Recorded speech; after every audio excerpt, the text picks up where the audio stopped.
Assalamualaikum warahmatullahi wabarakatuh. Nama saya Muhammad Arkan Rabi dengan NIM 2101011813015. Kali ini saya akan membahas PowerPoint saya mengenai True Delta Facility di Sacramento, California. Latar belakang proyek ini fokus pada alternatif kanal peripheral yang dianggap sebagai solusi untuk memotong sungai Sacramento dan delta sungai San Joaquin sehingga aliran air sungai Sacramento menjadi lebih efektif dan efisien menuju delta bagian selatan.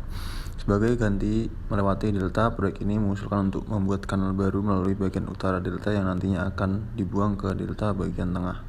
Tujuan usulan tersebut untuk meningkatkan arus keluar delta serta untuk mengurangi salinitas di lokasi ekspor delta bagian selatan dengan mengurangi intrusi air laut.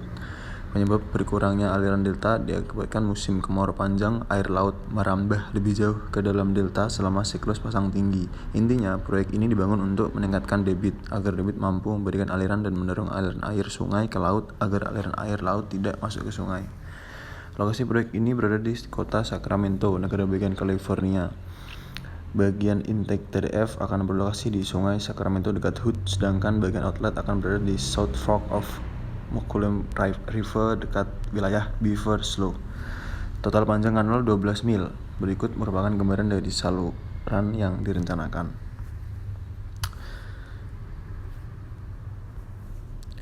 Tim studi VE.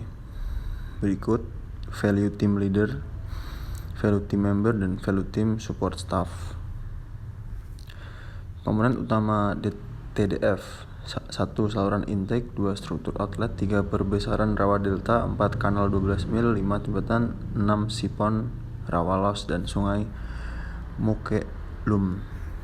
Tujuan rekayasa nilai: 1. Menyediakan berbagai kriteria yang signifikan untuk operasi, 2. Merekomendasikan penyelarasan yang disukai, 3. Menyediakan berbagai kriteria yang signifikan untuk desain dan konstruksi, 4. Memastikan kelayakan teknis dari rencana yang diusulkan, termasuk dampak terhadap sumber daya perikanan. Biaya awal TDF: perkiraan biaya awal TDF sebesar $360 juta, akan tetapi biaya tersebut belum mencakup biaya untuk pelestarian sumber daya budaya, relokasi, desain teknik, pengawasan, dan administrasi, serta biaya tidak langsung proyek. Metodologi nilai merupakan istilah umum yang menjelaskan tentang struktur dan proses pelaksanaan workshop nilai.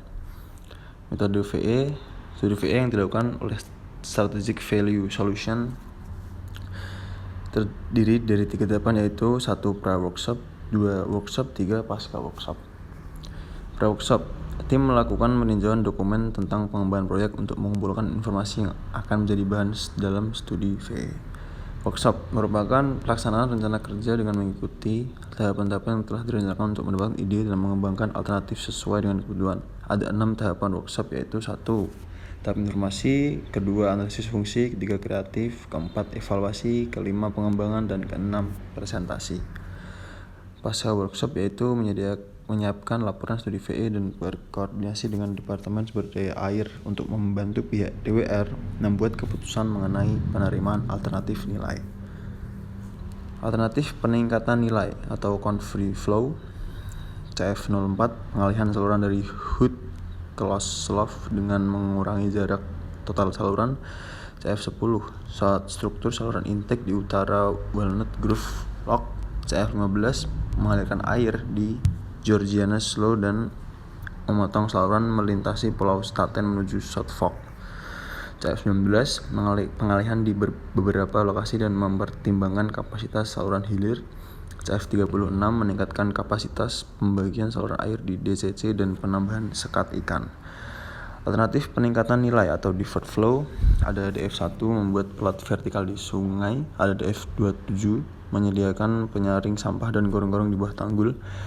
Proposal CF04: konsep asli: mengalihkan 4.000 CFS air dari sungai Sacramento di Hood, California untuk dilepaskan ke South Fork dari sungai Mokelumne di Beaver Slough menggunakan saluran trapesium seperti yang ditentukan dalam memorandum TDF. Konsep alternatif ada 3. 1. mengurangi jajak pengangkutan, 2. mempersingkat saluran, 3. menerapkan langkah-langkah yang layak untuk mengurangi penampang saluran, meminimalkan akuisisi jalan dan biaya lingkungan, sosial, dan ekonomi.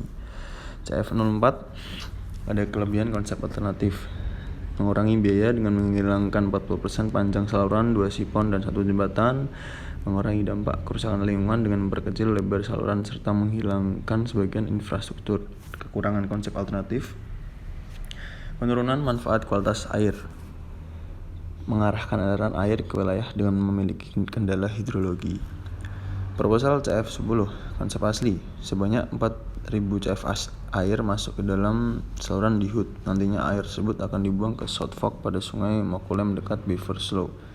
Konsep alternatif, konsep ini meliputi sekat ikan di sungai, perkuatan gorong-gorong beton melalui bagian tanggul, penyaring sampah, stasiun pompa dengan kepala rendah, kecuali alternatif B.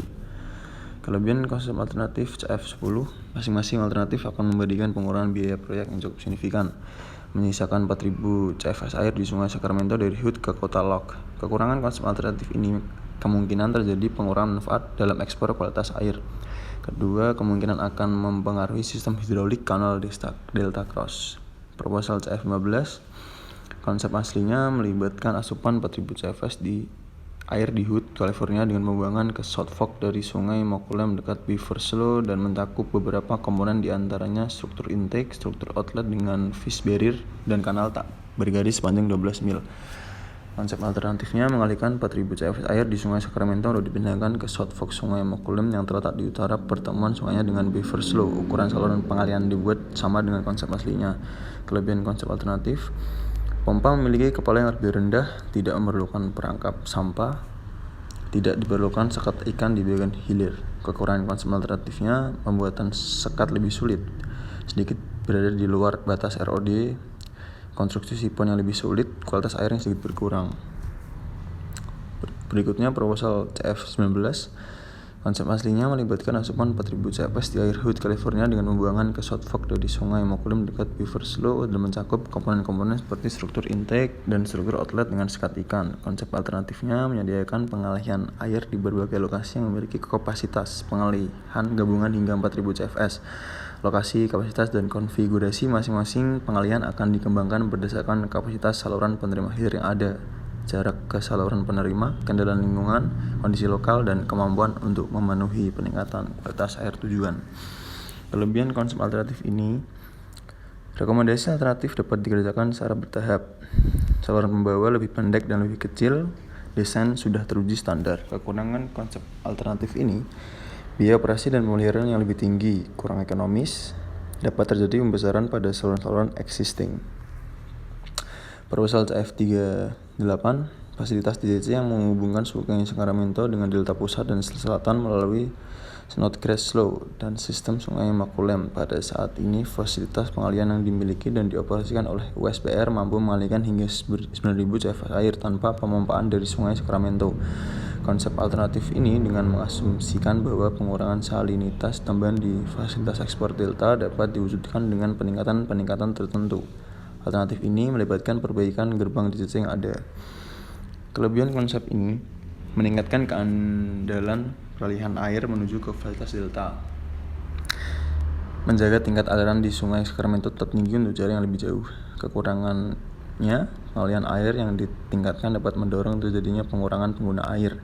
Tidak diketahui jauh mana peningkatan saluran hilir diperlukan untuk mengakomodasi peningkatan peralihan di air di DCC sehingga tidak dapat menentukan biaya tetapnya. Kemudian proposal DF1, konsep aslinya mengusulkan fish screen berupa sekat berbentuk V dalam saluran intake. Konsep alternatifnya, fasilitas penyaring ikan yang diusulkan di sungai akan mencakup sekitar 1.200 kaki dengan sekat sepanjang 2 kaki untuk memberikan pendekatan kecepatan sekitar 0,2 fps. Kelebihan konsep ini, dikarenakan tidak akan mengalami gangguan, puing-puing tetap berada di sungai dan akan melewati hilir, tidak memerlukan bypass pompa. Kekurangannya memerlukan biaya perawatan, biaya konstruksi jauh lebih tinggi, lebih sulit mempertahankan kecepatan aliran seragam pada permukaan river screen. Kemudian proposal DF27, konsep aslinya menempatkan seluruh struktur intake di sisi tanggul sungai. Hal ini mengharuskan tanggul direkonstruksi ulang untuk mengikat tanggul kepada struktur intake yang baru. Konsep alternatifnya untuk menjaga ukuran PVC V-screen tetap kecil dan melindungi stasiun pompa dari banjir. Perlu diletakkan penangkap sampah dan gerbang utama di sungai Sacramento yang diikuti dengan 8 gorong-gorong kotak berukuran 10x10 kaki di bawah tanggul baru. Kelebihannya dapat menerapkan konsep awal dari sekat dan letak stasiun pompa, dapat dibangun menyeberangi tanggul existing, konsisten dengan desain flow line dari gorong-gorong kotak. Kekurangannya, seperti konsep lainnya, memerlukan persetujuan dari State Reclamation Board and Corps of Engineer. Berikut rekapnya. Tim VE pada proyek TDF mengevaluasi lebih lanjut alternatif CF 04, 10, 15, 19, dan 38 dengan permodelan tambahan guna menilai dampak hidrolik dan dampak pada pengurangan salinitas. Tujuan dari penelitian ini adalah untuk lebih mengurangi jumlah alternatif yang akan dievaluasi lebih rinci dalam studi kelayakan yang penuh untuk fasilitas TDF. Kesimpulan 1. Alinyeman saluran yang diusulkan untuk TDF tampaknya merupakan solusi yang dapat dilakukan, namun itu tidak menjadi pilihan utama. Hal tersebut membutuhkan pembangunan kanal baru yang biayanya sangat mahal.